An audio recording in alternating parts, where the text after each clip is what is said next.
بسم اللہ الرحمن الرحیم۔ رسائل و مسائل سیریز کے ایک سوال اور اس کے جواب کے ساتھ حاضر خدمت ہیں۔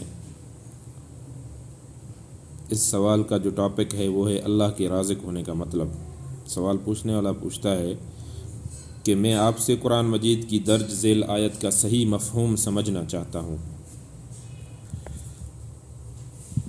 اعوذ باللہ السمیع العلیم من الشیطان الرجیم۔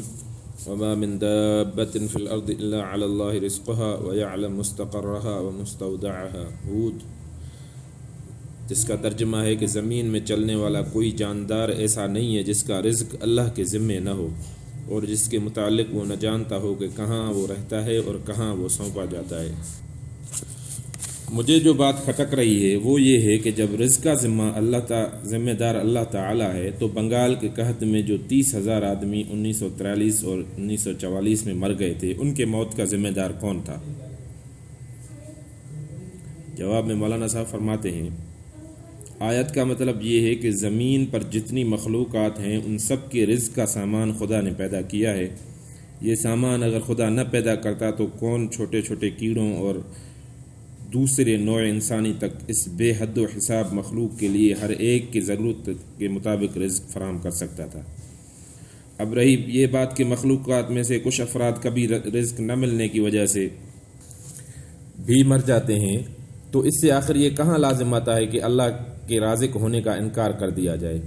اول تو آپ ذرا یہ اندازہ کریں کہ مخلوقات میں کتنے فی کروڑ بلکہ کتنے فی ارب ایسے ہیں جو رزق نہ ملنے کی وجہ سے مرتے ہیں۔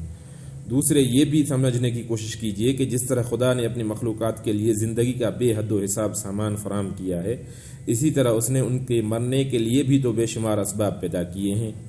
روزانہ لاکھوں کروڑوں آدمی پیدا بھی ہوتے ہیں اور مرتے بھی ہیں۔